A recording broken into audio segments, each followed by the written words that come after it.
Welcome to Shri Venkateswara college of arts and science, Amalapuram, affiliated to Adikavi Nannaya university, Rajamahendravaram.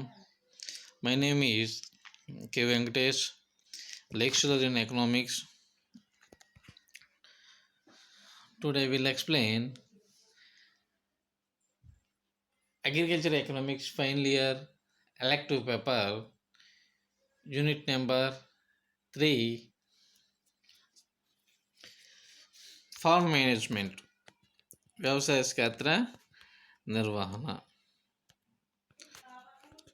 So form మేనేజ్మెంట్లో ఆంధ్రప్రదేశ్లో వ్యవసాయ రంగ ఉత్పత్తి మరియు ఉత్పాదకత ధోరణులను వివరించండి. ఆంధ్రప్రదేశ్లో వ్యవసాయ రంగ ఉత్పత్తి మరియు ఉత్పాదకత ధోరణులను వివరించండి. అంటే ఆంధ్రప్రదేశ్లో అగ్రికల్చర్ సిస్టమ్ ఏ విధంగా ఉంది, సో వ్యవసాయ ఆధారిత ఆర్థిక వ్యవస్థను, భారతదేశ ఆర్థిక వ్యవస్థలో వ్యవసాయ ప్రధానమైనటువంటి ఆర్థిక వ్యవస్థను మనం చెప్తున్నాం. వ్యవసాయ రంగం ఏ రకమైనటువంటి ఇండియన్ ఎకానమీ పైన చూపించిందనేది మనం చెప్పుకోవడం జరిగింది అన్నమాట. సో ఇక్కడ వచ్చేటప్పటికి భారతదేశ ఆర్థిక వ్యవస్థలో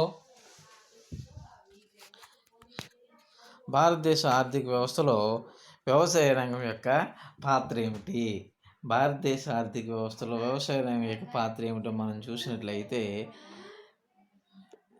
ఈవెన్ ఇండియాలో more than 50% of people depends upon agriculture sector అని మనం చెప్పుకున్నాము. అట్లానే ఆంధ్రప్రదేశ్ ఆర్థిక వ్యవస్థలో వ్యవసాయ రంగం యొక్క పాత్ర ఏమిటి, ఆంధ్రప్రదేశ్ ఆర్థిక వ్యవస్థలో వ్యవసాయ రంగం ఉత్పత్తి ఎంత అవుతూ ఉంటుంది, ఉత్పాదకత ధోరణులు ఏ విధంగా ఉన్నాయి అనేది మనం ఇక్కడ చెప్పుకోబోతూ ఉన్నాము అన్నమాట. ఇక్కడ చూసినట్లయితే ఆంధ్రప్రదేశ్ ఆర్థిక వ్యవస్థలో వ్యవసాయ రంగం అనేది కీలకమైన పాత్ర పోషించడం జరుగుతూ ఉంటుందని చెప్తూ ఉంటాము. ఆంధ్రప్రదేశ్ ఆర్థిక వ్యవస్థలో వ్యవసాయ రంగం అనేది కీలకమైనటువంటి పాత్ర పోషించడం జరుగుతూ ఉంటుందని చెప్తూ ఉంటాము అన్నమాట. సో ఆంధ్రప్రదేశ్ ఎకానమీలో నియర్లీ మెజారిటీ ఆఫ్ ఆంధ్ర ప్రాంతము రివర్ బేసిన్ ఏరియాస్లో ఉండటము, అంటే కృష్ణా రివర్ కానీ గోదావరి రివర్ బేసిన్ ఏరియాస్లో ఉండటం వల్ల ఈవెన్ అత్యధిక జనాభా వ్యవసాయ రంగాన్ని ఆధారంగా జీవనం సాగించడం జరుగుతూ ఉంటుంది అన్నమాట. భారతదేశ ఆర్థిక వ్యవస్థ మాదిరిగానే ఆంధ్రప్రదేశ్ ఆర్థిక వ్యవస్థ కూడా వ్యవసాయ రంగం ఆధారిత ఆర్థిక వ్యవస్థగానే మనం చెప్తూ ఉంటాము అనమాట. ఆంధ్రప్రదేశ్ భారతదేశానికి బెజ్వాల్ రైస్ బౌల్ ఆఫ్ ఇండియాగా ప్రసిద్ధి చెందింది అన్నమాట. సో బెజ్వాల్ రైస్ బౌల్ ఆఫ్ ఇండియాగా ప్రసిద్ధి చెందింది అనమాట. నేటికి ఆంధ్ర రాష్ట్ర జనాభాలో దాదాపు 60% మంది వ్యవసాయమే ప్రధాన వృత్తిగా భావించి జీవనం సాగించడం జరుగుతూ ఉంటుంది అని చెప్తూ ఉంటాం. Nearly at present 60% of people depends upon agriculture sector అని చెప్తూ ఉంటాము అన్నమాట. రాష్ట్ర జీడిపి అంటే తెలుసు కదా మనకి, స్థూల దేశీయ ఉత్పత్తి. దీన్ని రాష్ట్ర స్థూల దేశీయ, దీన్ని జిఎస్టిపి అని చెప్పాలి అన్నమాట. రాష్ట్ర స్థూల దేశీయ ఉత్పత్తులు, దీన్ని జిఎస్టిపి అని చెప్తూ ఉంటాం అన్నమాట. రాష్ట్ర స్థూల దేశీయ ఉత్పత్తిలో వ్యవసాయ రంగం యొక్క వాటా దాదాపు 24%గా ఉండి చెప్పుకోదగిన స్థాయిలోనే ఉన్నట్లుగా మనం చెప్పడం జరుగుతూ ఉంటుంది అన్నమాట. ఇక్కడ మనం చూసినట్లయితే ఆంధ్రప్రదేశ్లో 120.20 లక్షల హెక్టార్ల భూవైశాల్యంలో భారతదేశంలో 8వ అతిపెద్ద రాష్ట్రంగా ఉన్నది. చూడండి ఇక్కడ ఎంత మొత్తం ఆంధ్రప్రదేశ్ భూమి అంటే 160.20 లక్షల హెక్టార్ల భూవైశాల్యంతో భారతదేశంలో 8వ అతిపెద్ద రాష్ట్రంగా ఉన్నది అని మనం చెప్తూ ఉంటాము అన్నమాట.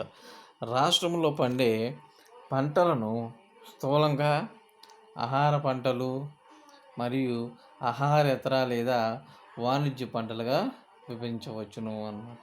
అర్థమైందండి.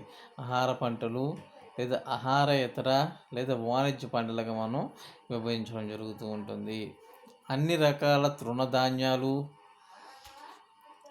పప్పు దినుసులు, నూనె గింజలు మొదలైనవి ఆహార పంటలకు కాగా, చెరకు, ప్రత్తి, మిర్చి, పసుపు, పండ్లు, పూల తోటలు మొదలైనవి ఆహారేతర పంటలు అన్నమాట, లేదా వాణిజ్య పంటలు అని మనం చెప్పడం జరుగుతూ ఉంటుంది అన్నమాట. ఆంధ్రప్రదేశ్ మొత్తం భూభాగంలో 2013-2014లో ఆహార పంటలు ఏ రేషియోలో మనం పండించడం జరిగిందని చూసినట్లయితే 2013 ఆ ప్రాంతంలో ఏ రేషియోలో ఆహార పంటలు పండించడం జరిగిందో మనం చూసినట్లయితే 54.92 లక్షల హెక్టార్లో పండించబడగా, ఆహారేతర పంటలు 26.36 లక్షల హెక్టార్లు పండించబడినట్లుగా మనం చెప్పడం జరుగుతూ ఉంటుంది అన్నమాట. ఆంధ్రప్రదేశ్లో ఆహార పంటలు 68% భూమిలోను, ఆహారేతర పంటలు 32% భూమిలోను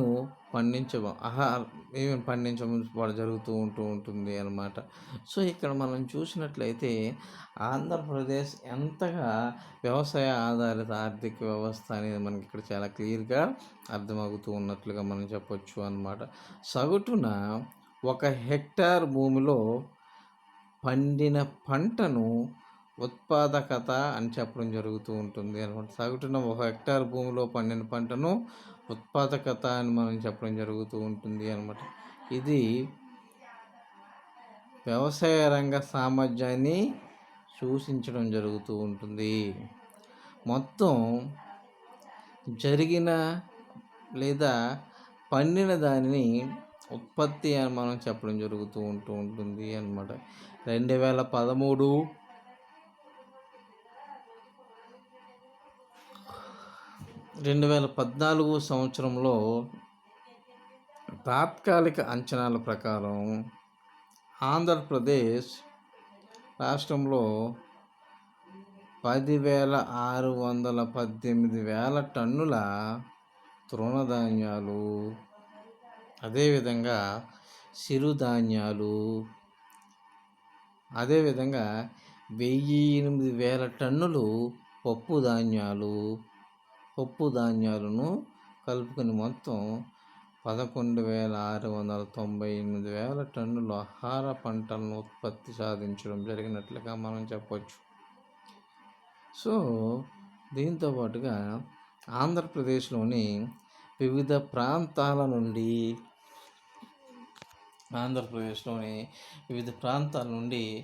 2,242 టన్నుల మేర నూనె గింజల ఉత్పత్తి అనేది సాధించడం జరిగింది అన్నమాట.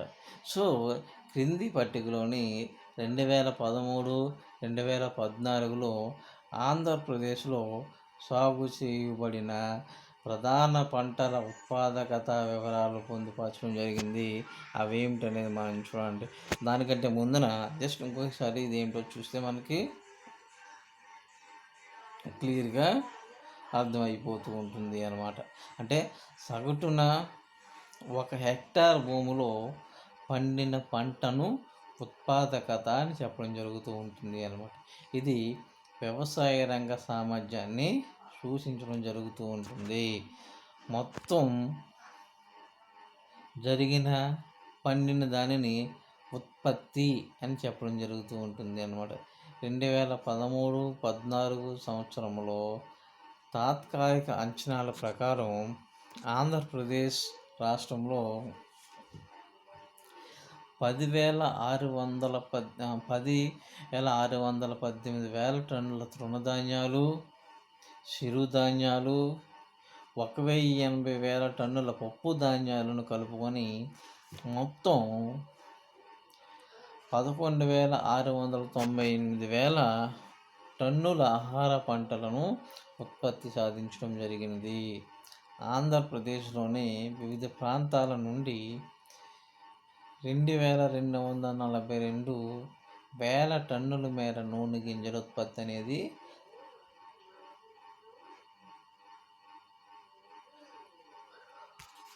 సాధించడం జరిగింది అన్నమాట. ఇదే విషయాన్ని మనకి ఇక్కడ కింద పట్టికలో ఒకసారి మనం క్లియర్గా తెలుసుకోవచ్చు అన్నమాట.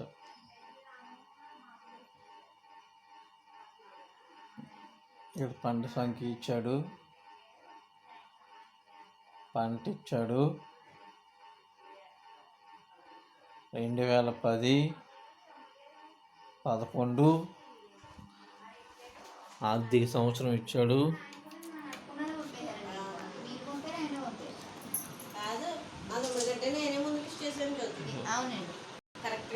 2013-14 ఆర్థిక సంవత్సరంలో ఆ సంవత్సరాన్ని తీసుకున్నామన్నమాట. సో దాన్ని బేస్ చేసుకుని ఇక్కడ 2010, 11, 2013, 14 మనం తీసుకున్నాము అన్నమాట. 2010, 11ని బేస్ చేసుకుని చూసినట్లయితే వరి ఉత్పత్తి ఏ విధంగా ఉంది, అదేవిధంగా మనకి 2013, 14లో వరి ఉత్పత్తి ఏ విధంగా ఉంది అనేది ఇక్కడ మనకి ఈ పట్టికలో క్లియర్గా తెలుస్తూ ఉంటుంది. చూడండి, వరి పంట ఆంధ్రప్రదేశ్లో ప్రధానమైనటువంటి పంటగా మనం దీన్ని చెప్తూ ఉంటాము. దీనిని బేస్ చేసుకుని వరిని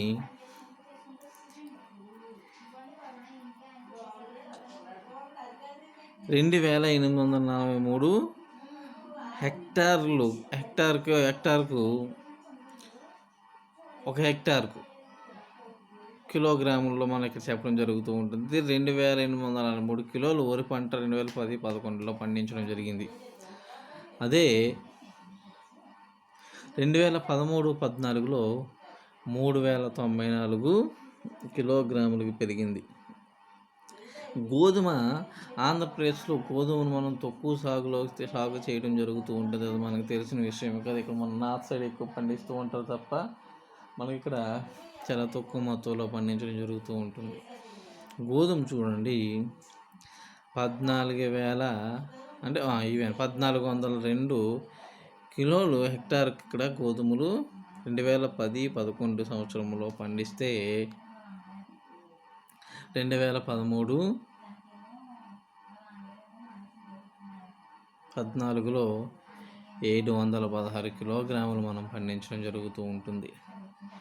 జొన్న చూసినట్లయితే 1,773 మనం కిలోగ్రాములు మనం పండిస్తూ ఉన్నట్లయితే అక్కడ చూసి 2,247 కిలోగ్రాములు పండించడం జరుగుతూ ఉంటుంది అన్నమాట.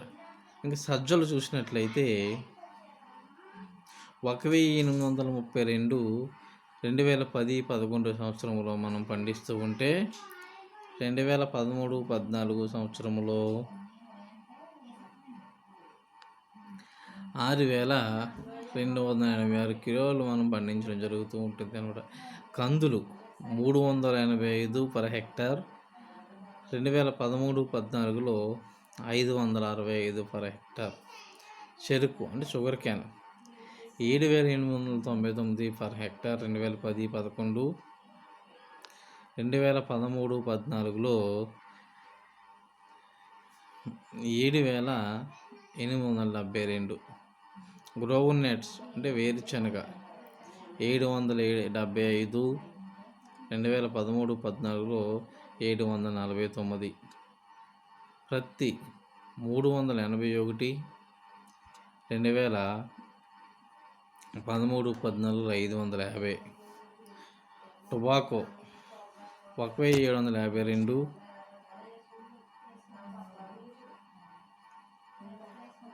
అదేవిధంగా 2013, 14లో 1,930.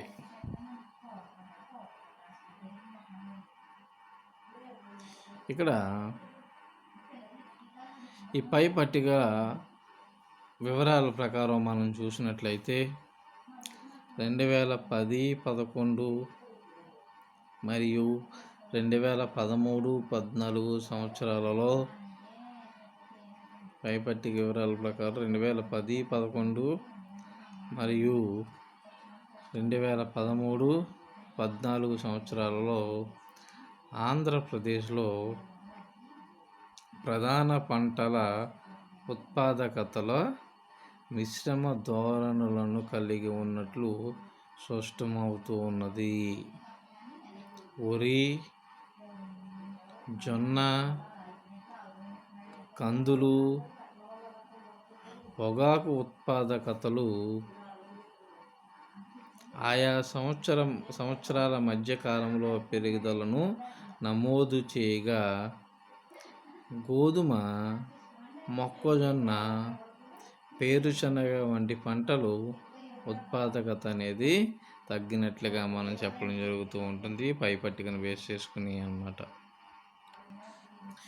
వరి పంట ఉత్పాదకత చూసినట్లయితే నెల్లూరు జిల్లాలో గరిష్టంగా హెక్టార్కు 4050 కిలోగ్రాములు ఉండగా కర్నూలు జిల్లాలోని 3670 కిలోగ్రాములు ఉన్నట్లుగా మనం చెప్తూ ఉంటాము అన్నమాట. అదే గోధుమ ఉత్పత్తి ప్రధానంగా రాయలసీమ జిల్లాలకే పరిమితమైంది. కోస్తా ఆంధ్రాలో కానీ ఉత్తరాంధ్రలో కానీ ఎక్కడ కూడా గోధుమలను పండించే అవకాశం ఉండదు, పండించరు ఇక్కడెక్కడ కూడా అన్నమాట. జొన్నలు గుంటూరు జిల్లాలో ఇతర జిల్లాలో కంటే అధికంగా 5987 కిలోగ్రాములు, కంది 1289 కిలోగ్రాములు, మినుములు 1087 కిలోగ్రాములు, వేరుశనగ 3413 కిలోగ్రాములు, ప్రత్తి 6088 కిలోగ్రాములు, ఆముదాలు 1407 కిలోగ్రాముల మేరకు ఒక హెక్టార్కి అన్నమాట. ఇదంతా మనం ఎకరాల్లో ఇక్కడ హెక్టార్లోనే కౌంట్ చేయడం జరుగుతూ ఉంటుంది అన్నమాట. ఉత్పాదకత ఎక్కువగా ఉన్నట్లుగా మనం చెప్తూ ఉంటాము అన్నమాట. పొగాకు, మిర్చి, ప్రతి ఉత్పాదకత గుంటూరు, కృష్ణా జిల్లాల్లోనే మనకి ఎక్కువగా కనిపిస్తూ ఉంటుంది అన్నమాట. అర్థమైందండి. జస్ట్ ఈ ఒక్కటి మనం తెలుసుకున్నట్లయితే మొత్తం ఆంధ్రప్రదేశ్లో పంటల విధానం ఏ విధంగా ఉంది అని మనకి చాలా క్లియర్గా అర్థమైపోతూ ఉంటుంది అన్నమాట. ఒకసారి చూడండి, వరి పంట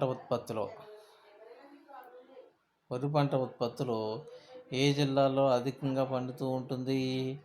వరి పంట ఉత్పత్తిలో నెల్లూరు జిల్లా గరిష్టంగా అంటే ఎక్కువగా, నెల్లూరు జిల్లాలో గరిష్టంగా అంటే ఎక్కువగా ఒక హెక్టార్ భూమికి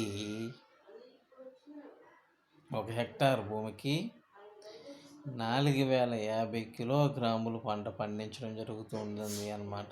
అర్థమైందండి. వరి పంట ఉత్పాదకత నెల్లూరు జిల్లాలో నెంబర్ 1 స్థానంలో ఉన్నట్లుగా మనం చెప్తూ ఉంటాం. ఎంత పండుతూ ఉందండి అక్కడ?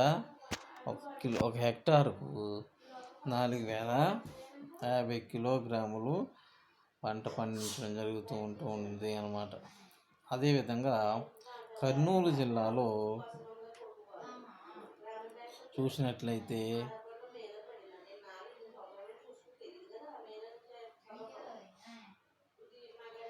కర్నూలు జిల్లాలో చూసినట్లయితే 3670 కిలోలు పండిస్తూ ఉంది హెక్టారు. ఇక్కడ మనం లోకల్గా ఎకరాలు అని చెప్తూ ఉంటాం. ఎకరాల్లో ఇక్కడ మనం కౌంట్ చేయకూడదు, హెక్టార్లో కౌంట్ చేయాలన్నమాట. ఎకరా అంటే అర్థం ఏమిటంటే 2.5 ఎకరాలు కలుపుకొని 1 హెక్టార్గా మనం చెప్తూ ఉంటాము అన్నమాట. 2.5 ఎకరాసు 1 హెక్టార్ అని చెప్తూ ఉంటాము అన్నమాట. రెవెన్యూ పరిభాషలో మనం ఎకరాలు అని చెప్పడానికి అవకాశం ఉంది. ఏ విధంగా చెప్పాలి? హెక్టార్స్ అని ఇక్కడ చెప్పాలి అనమాట. రెవెన్యూ పర్పస్లో దీన్ని ఏమని చెప్తూ ఉంటాము, హెక్టార్స్ అని మనం చెప్తూ ఉండాలి అనమాట. అర్థమైందండి. సో నెక్స్ట్, గోధుమ ఉత్పత్తి ప్రధానంగా మన ఆంధ్ర రాష్ట్రంలో కేవలం రాయలసీమలో మాత్రమే పండిస్తూ ఉంటారు. ఇక్కడ కోస్తా ఆంధ్రాలో కానీ ఉత్తరాంధ్రలో కానీ గోధుమలు ఎక్కడ కూడా మనం ఎంతగా పండించము అనమాట. జొన్న వచ్చి గుంటూరు జిల్లాలోను ఇతర జిల్లాలు అన్ని జిల్లాల్లోనూ జనరల్గా జొన్న పండిస్తూ ఉంటారు, కానీ అత్యధికంగా జొన్న పంటను గుంటూరు జిల్లాలో ఎక్కువగా పండించడం జరుగుతూ ఉంటుంది. ఎక్కువ మొత్తంలో గుంటూరు జిల్లాలోనే పండించడం జరుగుతూ ఉంటుంది అన్నమాట. అంటే సుమారు అధికంగా 5,987 కిలోల ఇక్కడ గుంటూరు జిల్లాలో పండించడం జరుగుతుంది. 5,987 కిలోగ్రాములు పండించడం జరుగుతూ ఉంటుంది అనమాట. కంది వచ్చి 1,289 కిలోలు పండించడం జరుగుతూ ఉంటుంది. కంది ఎంత? 1,289 కిలోలు కంది పండించడం జరుగుతూ ఉంటుంది అన్నమాట. ఇక మినుములు వచ్చి 1,087 కిలోలు మినుములు పండించడం జరుగుతూ ఉంటుంది. మినుములు ఎంత? 1,087 కిలోలు మినుములు పండించడం జరుగుతూ ఉంటుంది. వేరుశనగ చూసినట్లయితే 3,413 కిలోగ్రాములు వేరుశనగ పండిస్తూ ఉన్నారు. ఎంత పండిస్తూ ఉన్నారు వేరుశనగ? 3,413 వేరుశనగ కిలోగ్రాములు వేరుశనగ. ప్రత్తి వచ్చి 688 కిలోగ్రాములు పత్తి. ఆముదాలు వచ్చి 1,407 కిలోగ్రాముల ఆముదములు ఒక హెక్టార్కు మనం ఇక్కడ పండించడం జరుగుతూ ఉంటుంది అన్నమాట. పొగాకు, మిర్చి, ప్రత్తి ఉత్పాదకత ఈ మూడిట్లో కూడా గుంటూరు, కృష్ణా జిల్లాలోనే ఎక్కువగా పండించడం జరుగుతూ ఉంటుంది.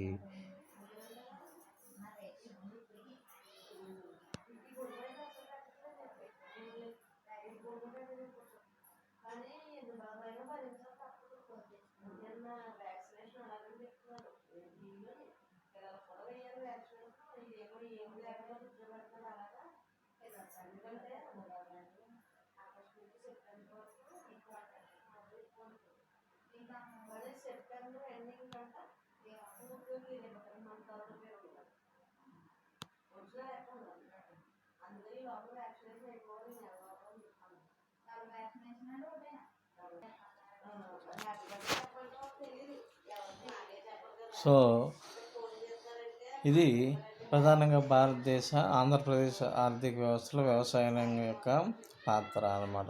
దీంతో పాటుగా ఈవెన్ ఈ మధ్య కాలంలో వచ్చినటువంటి మార్పులు ఏమిటి ఆంధ్రప్రదేశ్లో మనం చూసినట్లయితే, ఈవెన్ 2002 సంవత్సరం నుండి ఆంధ్రప్రదేశ్లో కొన్ని గణనీయమైనటువంటి మార్పులు రావడం జరిగింది అన్నమాట. అవి చూసినట్లయితే కోర్టు అధికారములను, చట్టముల్లోని అంశాలు, అనవసర వ్యాజ్యములు, తగాదాలను పూర్తిగా తొలగించడానికి చర్యలు తీసుకుంటూ ఉన్నారు అన్నమాట. చూడండి, ఆంధ్రప్రదేశ్లో అనేక రకాలైనటువంటి భూ వివాదాలు మనం ఫేస్ చేయడం జరుగుతూ ఉండింది. అనేక రకాలైనటువంటి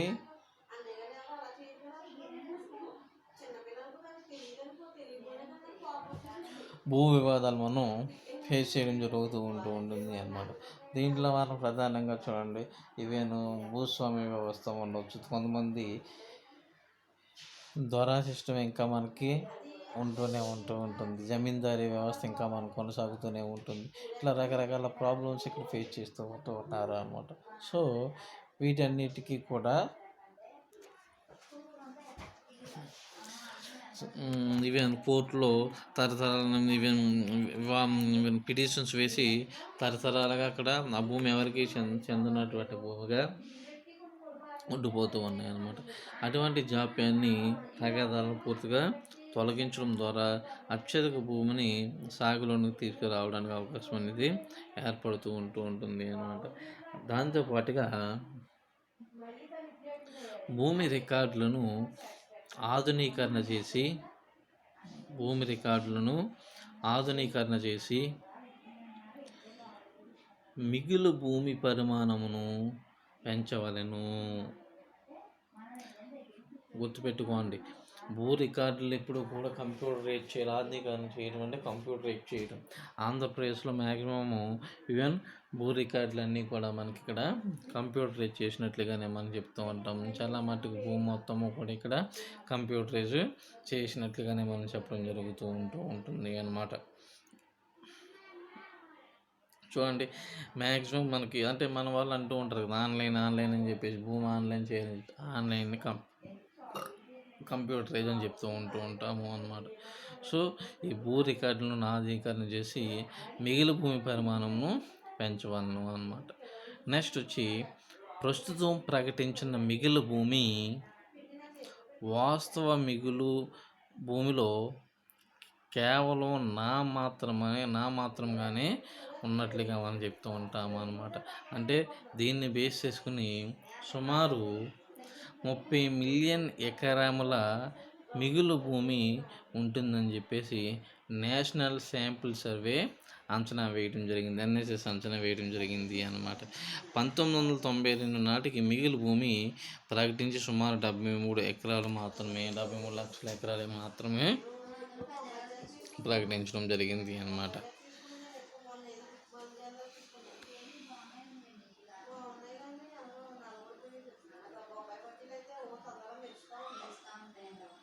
సో నెక్స్ట్ వచ్చి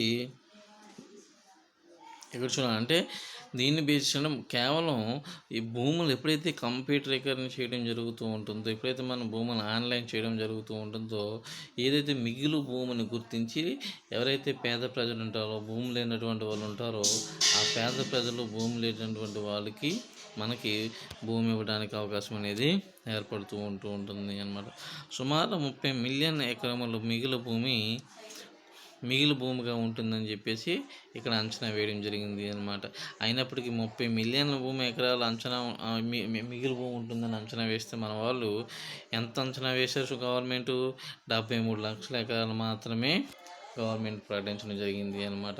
అంటే సరైనటువంటి విధానాలు లేకపోవడం వల్ల ఈ రకమైన సమస్య అనేది ఉత్పన్నమవుతూ ఉంటుంది అన్నమాట.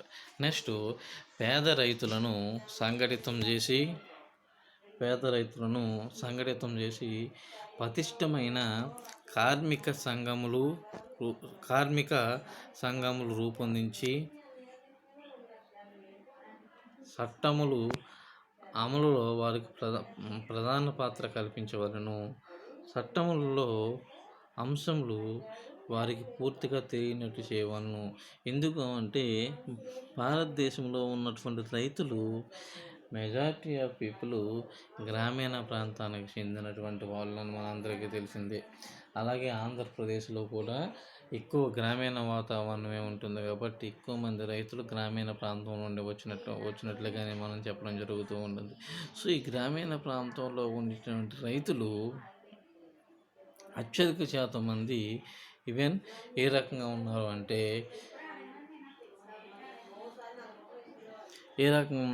వాళ్ళు నిరక్షరాస్యులు అవ్వటంతో పాటుగా సంఘటితం కాలేకపోవటం, ఒకరికొకరు సహాయం చేసుకుని సంఘటిత వ్యవసాయాన్ని, సహకార వ్యవసాయం లాస్ట్ క్లాస్ అటువంటి చేయకపోవటము, దాంతోపాటుగా పటిష్టమైనటువంటి వాళ్ళ హక్కుల సాధన కొరకు కార్మిక సంఘాలను రూపొందించుకోవటము, ట్రేడ్ యూనియన్స్ అని చెప్పేసి పరిశ్రమల్లోనూ వాటిలోని ట్రేడ్ యూనియన్స్ అని ఏమనుకుంటూనే ఉంటే మనందరికీ తెలిసినటువంటి విషయమే. కానీ కార్మిక సంఘాలు రూపొందించలేకపోతూ ఉన్నాము అన్నమాట. ప్రతిష్టమైనటువంటి కార్మిక సంఘాలు రూపొందించి వాటిని సరైన విధంగా ఈవెన్ ఇక్కడ బలపరచలేకపోతూ ఉన్నాము అన్నమాట. నెక్స్ట్, చట్టములు రైతులకు ఏ రకమైనటువంటి పాత్ర కూడా కల్పించలేకపోవటము, అలాగే చట్టం పట్ల రైతులకు ఏ విధంగా అవగాహన కూడా లేకుండా పోతూ ఉంటుంది అన్నమాట. వీటన్నిటికీ ప్రధాన కారణం ఏమిటి అంటే ఆంధ్రప్రదేశ్లో ఉన్నటువంటి రైతులు, భారతదేశంలో ఉన్నటువంటి రైతులు మొత్తము కూడా అధిక శాతం మంది నిరక్షరాస్యులు, చదువుకోనటువంటి వాళ్ళే ఉండటం జరిగింది అన్నమాట. సో ఇది కూడా ఈవెన్ ఆంధ్రప్రదేశ్లో రైతుల వెనకబడతనానికి ఒక ప్రధాన కారణంగా మనం చెప్పడం జరుగుతూ ఉంటుంది అన్నమాట. అర్థమైందండి. నెక్స్ట్ వచ్చి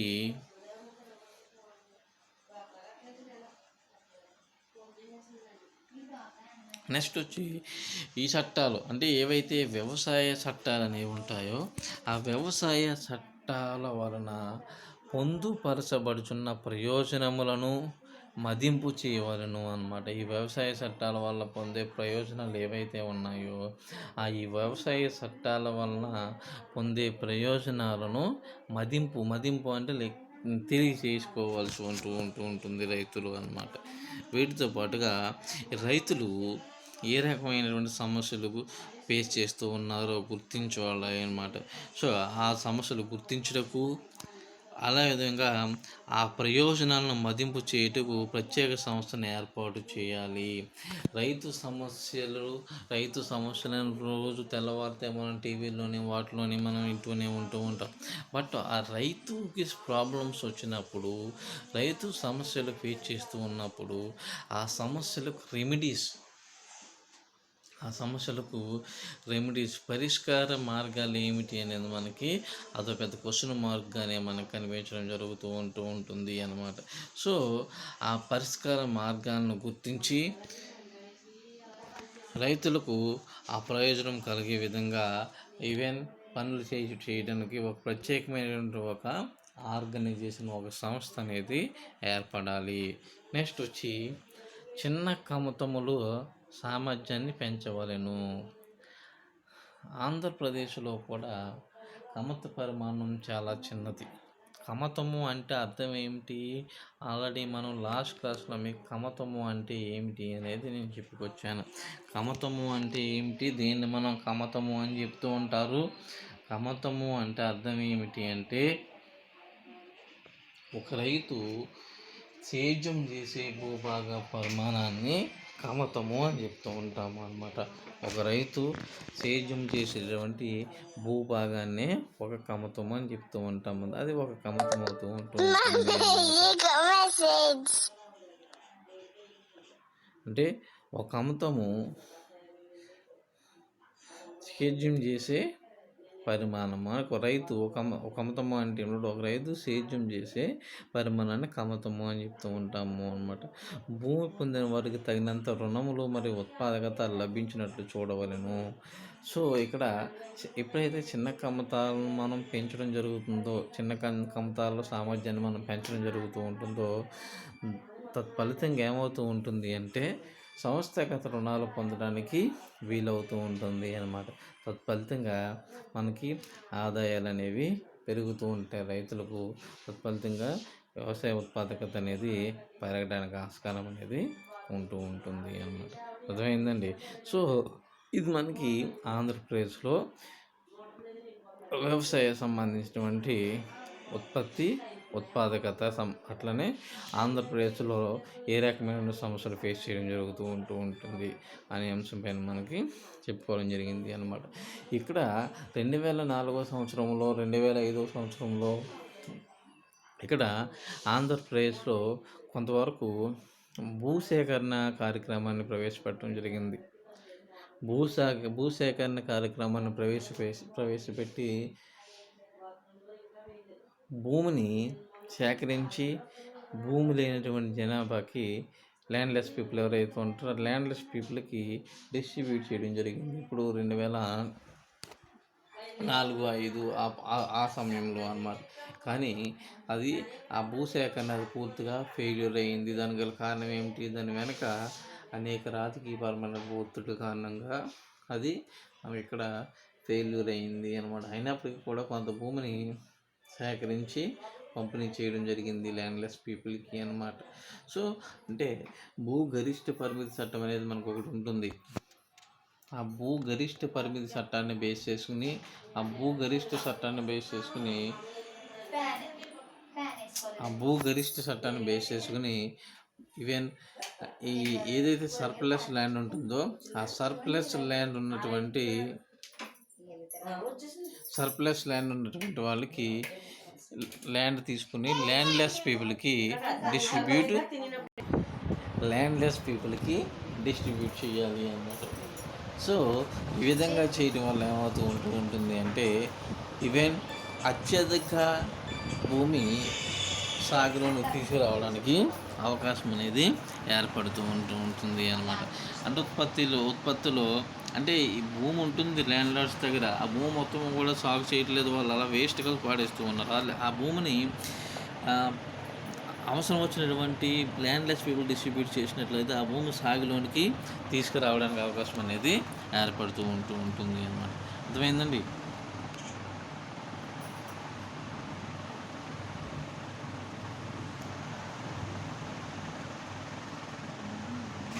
సో ఇదే విషయాన్ని ఇది జనరల్గా క్లుప్తంగా ఆంధ్రప్రదేశ్లో ఉన్నటువంటి వ్యవసాయ ఉత్పాదకత పరిస్థితులు అన్నమాట.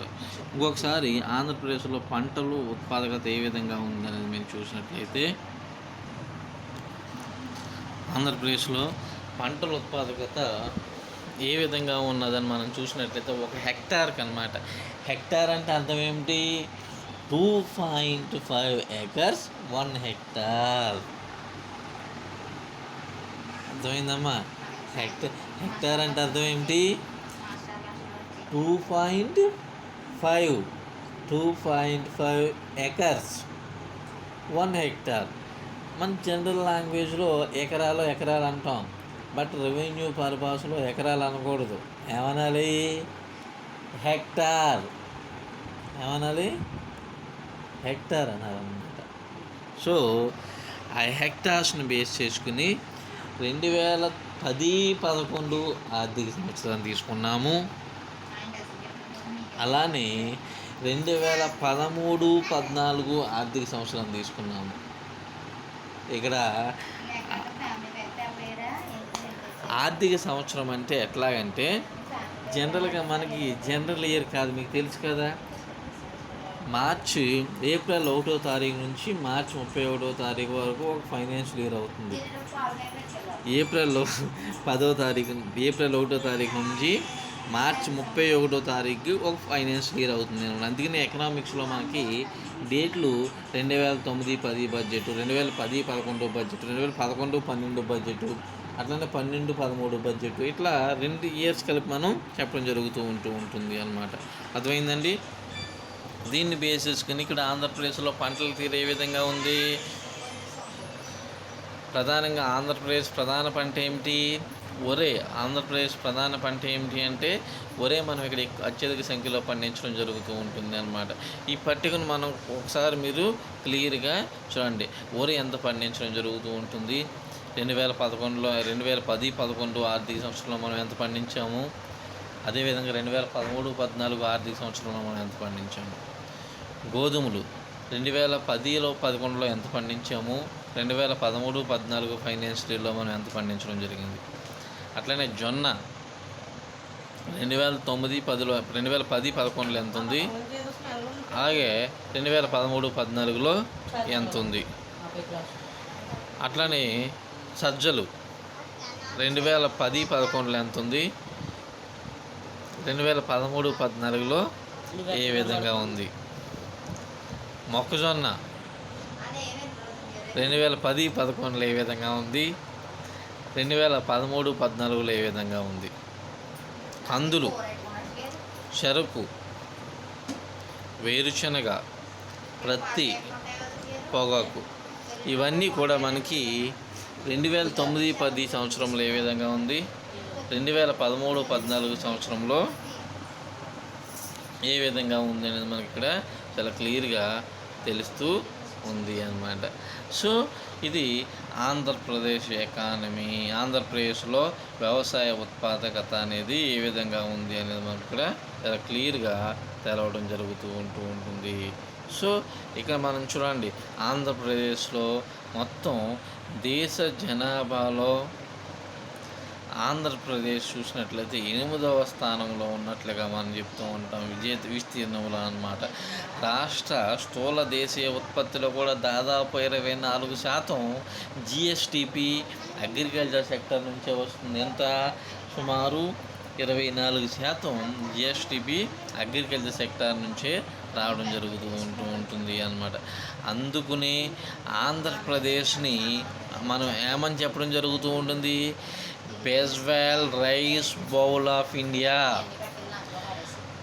Bezwal rice bowl of India అని మనం చెప్పడం జరుగుతూ ఉంటుంది అన్నమాట. Bezwal rice bowl of India అని ఆంధ్రప్రదేశ్ ఎందుకు చెప్తూ ఉంటాము అంటే, ఆంధ్రప్రదేశ్లో 60% మంది జనాభాకు పైగా వ్యవసాయ రంగంపైనే ఆధారపడి జీవనం సాగిస్తూ ఉన్నారు. రాష్ట్ర జిఎస్డిపిలో సుమారు 24% ఆదాయం చెప్పుకోదగిన స్థాయిలో ఈవెన్ ఆదాయం అనేది సమకూరుతూ ఉంటుంది. అందుకని ఆంధ్రప్రదేశ్ వ్యవసాయ ప్రధానమైనటువంటి ఆర్థిక వ్యవస్థగానే చెప్పడం జరుగుతూ ఉంటుంది. ఆంధ్రప్రదేశ్లో ఎస్పెషలీ ఈవెన్ నదీ పరివాహక ప్రాంతంలో ఉండటము, 2 ప్రధాన నదులు ప్రవహిస్తూ ఉండటము, కృష్ణా గోదావరి నదులు ప్రవహిస్తూ ఉండటం వల్ల ఎక్కువగా డెల్టా ఏరియా ఉండటము, హైలీ ఫెర్టిలిటీ ల్యాండ్ ఉండటం కారణంగా దేశ ఆర్థిక వ్యవస్థకు ఆంధ్రప్రదేశ్ వ్యవసాయ రంగం అనేది వెన్నుముకగా ఉంటుంది అనడంలో అతిశయోక్తి లేదు అన్నమాట. అందుకని రైస్ బౌల్ ఆఫ్ ఇండియాగా ఆంధ్రప్రదేశ్ని పిలవడం జరుగుతూ ఉంటుంది అన్నమాట. ఓకేనండి, నెక్స్ట్ ఆంధ్రప్రదేశ్ మొత్తం దేశంలో ల్యాండ్ రిఫార్మ్స్ అనేవి నెక్స్ట్ క్లాస్లో మనం డిస్కస్ చేసుకోవచ్చు. ఓకేనండి, థ్యాంక్ యూ.